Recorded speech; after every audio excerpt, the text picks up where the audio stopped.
Жаңалықтарда жоғалған адам, Атыраудағы оқиға деген тақырыптар жиі айтыла бастады. Бірақ бұл оқиғаның артында көпшілік білмейтін сыр бар еді.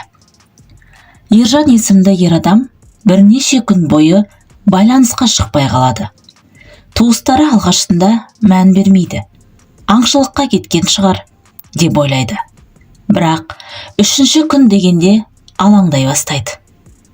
Ауыл іші гу-гу әңгіме. Бірі алысқа кеткен десе, бірі бірдеңе болған шығар дейді. Әлеуметтік желіде түрлі болжам тарайды. Бірақ нақты ақпарат жоқ. Бір аптадан кейін іздестіру жұмыстары күшейген еді. Құтқарушылар мен еріктілер айналаны тексереді.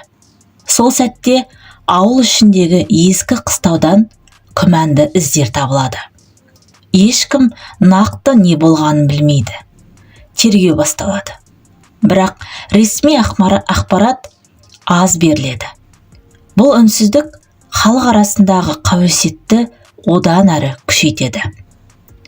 Көп ұзамай шындықтың бір ұшы ашылады. Белгілі болғандай, оқиға тұрмыстық жанжалдан емес, кездейсоқ жағдайдан туындаған. Тергеу органдары нақты қорытынды шығарғанша ешкімді кінәлауға болмайтыны ескертіледі. Бұл оқиға ауыл тұрғындарына үлкен сабақ болды. Дәлелсіз ақпарат таратпау, әлеуметтік желідегі қауесетке сенбеу, ресми ақпаратты ғана негізге алу. Атыраудың суық күнімен бірге бұл оқиғада халық жадында ұзақ сақталды.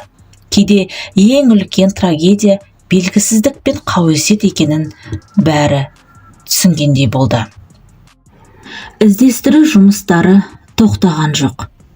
Бірақ 6-шы күні жағдай күтпеген бағытқа өзгерді. Ержанның көлігі табылды. Қала сыртындағы ескі жолдың бойында. Қарға жартылай көмілген күйде тұр екен. Есігі құлыптаулы. Ішінде бәрі орнында. Тек жүргізуші орнында ұялы телефонның қуаттағыш сымы салбырап тұрды. Телефонның өзі жоқ. Бұл жаңа сұрақтар туғызды. Неге көлік осында қалды?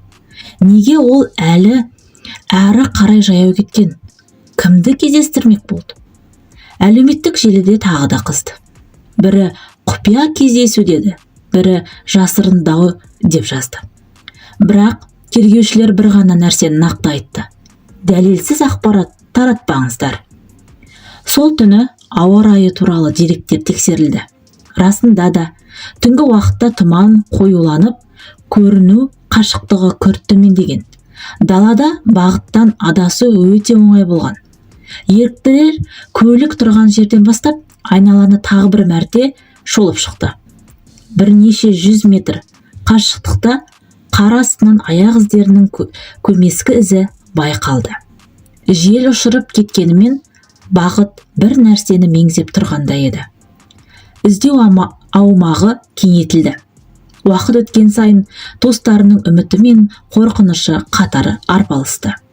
Анасы күн сайын есікке қарап, қазір кіріп келеді деген үміттен айырылмады. 7-ші күні таңертең құтқарушылар алыстағы сай жақтан белгі алды. Сол жерде адам болғанын көрсететін айғақтар табылды. Алдын ала мәлімет бойынша бұл жерде ешқандай қасақана әрекет болмағаны анықталды. Бәрі табиғи жағдайдың салдары еді. Қалың тұман, бағыттан жаңылу, суық түн. Қала бір сәтте үнсіз қалды. Қауесет бірден сынды. Себебі шындық белгілі болған кезде алып қашпа әңгімеге орын қалмайды. Бұл оқиға көпшілікке үлкен ой салды. Кейде трагедияның артында құпия емес, немқұрайлылық немесе қауіпсіздік ережесін елемеу тұрады. Сол күннен кейін қала сыртындағы жолдарда ескерту белгілері көбейді. Аңшылыққа немесе алыс сапарға шығатындар ауа райын мұқият қарайтын болды. Ал Атыраудың тұманды түндері әлі де бар. Бірақ сол бір оқиға жұртқа әрдайым бір ескерту сияқты. Белгісіздік ең үлкен қорқыныш, ал шындық кейде тым қарапайым. Құрметті тыңдарман, өмірден алынған әңгімелерді жіберіп алмас үшін менің каналыма тіркеліп, лайк, комментарий қалдыруды өтінеміз.